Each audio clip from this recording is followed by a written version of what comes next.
Assalamualaikum warahmatullahi wabarakatuh. Perkenalkan, nama saya Labrima Maulana, NIM 23060164. Di sini saya akan membedah atau mereview artikel Supply Chain Management dengan judul pengukuran kinerja manajemen rantai pasokan atau saya menggunakan metode referensi operasi rantai pasokan atau SCOR di PTX.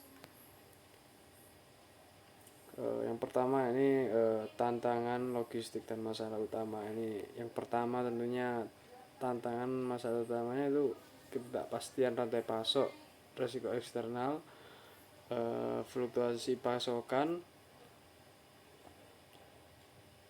pengirim vendor setelah internal, kerusakan mesin. Kasus di PT ini terjadi ketidaksesuaian antara rencana dan realisasi kedatangan bahan penolong. Tanpa operasional muncul potensi kelangkaan material yang dapat menghambat keberlangsungan produksi pupuk. 2. Kondisi existing perusahaan. Belum ada evaluasi menyeluruh di PTX yang belum pernah menganalisis hambatan rantai pasoknya secara holistik.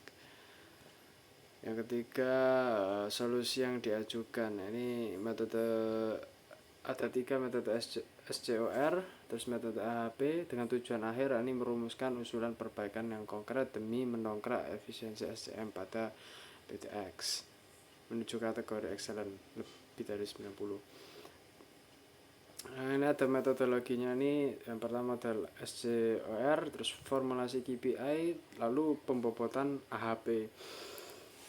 Nah, ketiga selanjutnya nih bobot prioritas dimensi SCOR level 1. Ada 5 faktor dengan bobot yang berbeda-beda seperti source, plan, make, deliver, return.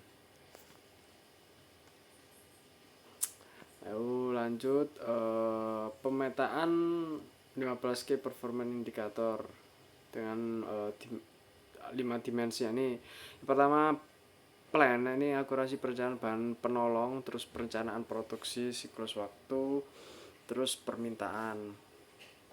Lalu source, siklus pengadaan, akurasi kedatangan barang bekas, kerusakan, akurasi jumlah, ketepatan waktu vendor. Terus make, hasil produksi, yield, pemeliharaan mesin, siklus waktu pembuatan atau make cycle time. Lalu yang keempat deliver, ini akurasi kuantitas stok, akurasi inventaris, jumlah produk cacat dan supplier. Faktor kelima return, tingkat pengembalian dari konsumen, siklus waktu pergantian produk cacat. Nah, selanjutnya standarisasi data atau formula SNOM de Boer. Ini persamaan standarisasi larger is better dengan rumus sebagai berikut dengan total ada 5 indikator kinerja utama atau KPI-nya tadi.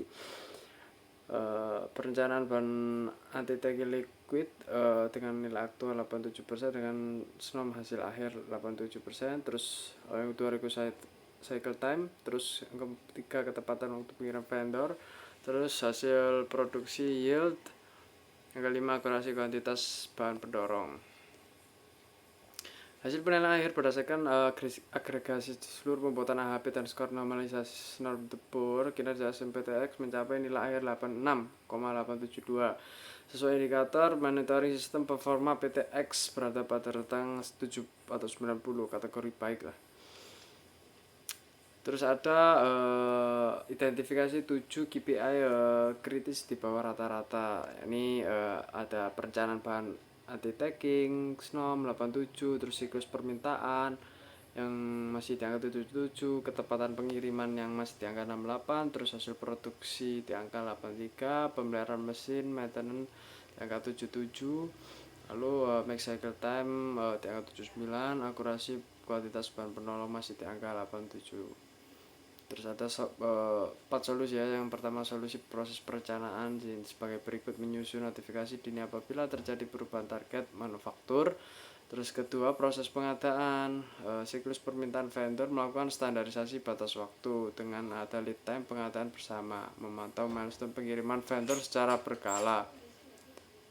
Terus ketiga ada proses produksi, seperti penguatan metode preventive maintenance yang terjadwal.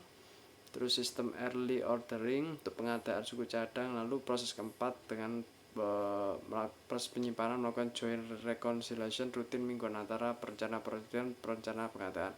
Yang terakhir, integrasi sistem informasi inventaris bahan penolong secara real time untuk mempercepat respons deviasi kebutuhan di lapangan. Nah, di sini ada peta jalan peningkatan menuju skor lebih dari 90.